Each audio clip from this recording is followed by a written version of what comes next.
and former Deputy Governor of the Central Bank of Nigeria. I dare add that he's also a politician. Okay, over to you, Prof.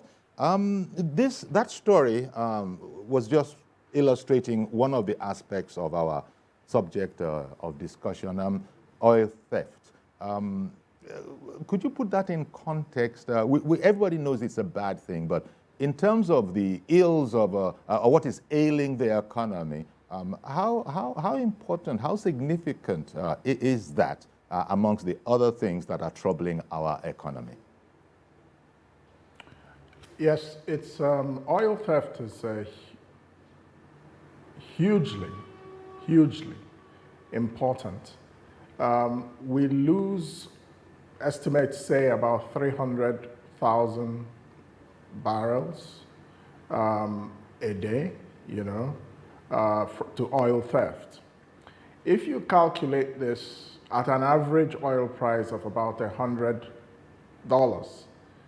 and we were having that for some time, I think now it's in the late 80s. But if you calculate and round up, losing $1 billion of revenue every month. Now, that's huge. $1 billion is about 700 billion naira. We have an ASU strike. What are they asking for? That they should be paid 1.3 trillion in arrears owed to them based on agreements they had with the federal government. So if you stop oil theft for 2 months, that problem is wiped out. Nigeria is massively indebted. We are now borrowing to service the debt we already owe. Again, if you were not having this oil theft, we would be better able to balance our books and to be able to afford social services and to drive development in this country. So the oil theft problem is a huge problem. It is organized crime, and it says a lot about the state of the Nigerian state, that a full 1/3 of the natural resources on which it relies mainly for foreign exchange, 90%, is stolen. So in the short term, not to talk about the long term, but in the short term, the government must stop the oil theft if this country is to survive, because we're sinking deeper and deeper into very grave economic crisis. And it looks like the government has no source of revenue, because we have a revenue problem. But there are many sources of revenue, including the stolen revenue from the oil thefts. Well, you just said, among other things, Prof, that the government has to stop this, has to devise a way to stop this. Even in relation to other aspects of our security, the economy and finances is one aspect of it. But only yesterday we were talking about the government's duty to stop all the criminality going around. And in recent times, as you know, we've been hearing more encouraging news. So we were asking the question yesterday that what is it that has brought about this will in government, seeing as we say where there's a will, there's a way. How can this, can the same be said in relation to this matter of oil theft, that government can do it once they indeed do have the will? Or is it one of those, how is it that all the criminals are beating us? They're beating the system, they're beating government, they're beating all the law enforcers? Well, like you said, where there's a will, there's a way. Yes. Some of us have always said that the problems we have with security in this country evidence an absence of political will to secure Nigerians. And it is not surprising that for a combination of reasons, we are now seeing the government trying to get more aggressive against terrorists by taking the fight to the enemy. You can't fight terrorism by fighting a defensive war. You know, always terrorists are attacking us, like the attacks in Abuja recently, which made very clear that if terrorists overrun Abuja, effectively the Nigerian state has collapsed. I suspect that there might have also been a lot of reactions of panic in the political class itself. People began to move motions of impeaching the president and things like that.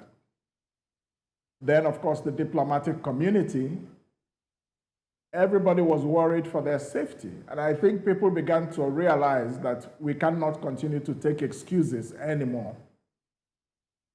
And so we began to see a stronger pushback. Let's hope it's sustained and it increases, because you have to simply wipe out terrorism. It's not, you cannot live with it. You know? I hope that the same thing applies to the oil theft crisis. We're beginning to see signs, again, of a pushback, but it is too early to say whether this will be sustained or whether it will be effective. But I believe that if the government is serious about stopping oil theft, they will stop it. Okay, all right then. Again, so that sort of parallels what we were talking about yesterday with a bunch of experts that's concluded exactly what you've just said, that should the will exist, this would be a thing of the past. There is the way.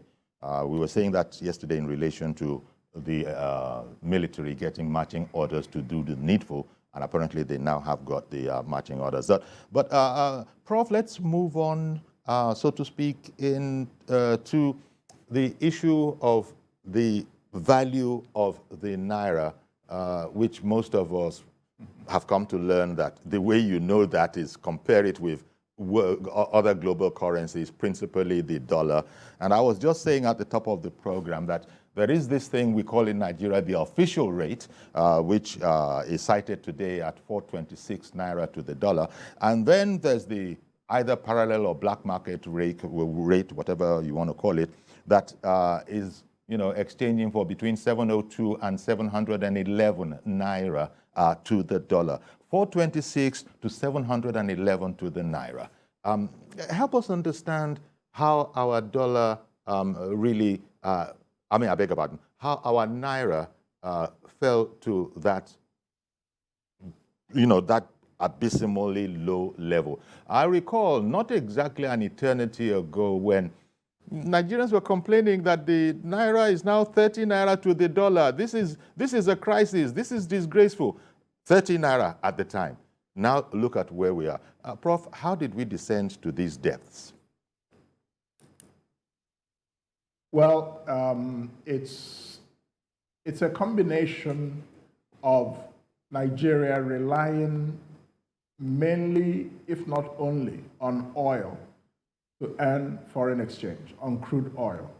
When you have a monoproduct economy in terms of foreign exchange earnings, the risk to which you expose your economy is that if anything goes wrong with the price of oil, it will affect the value of our legal tender, the currency, which is the Naira, because the oil sales are from where our foreign reserves are funded.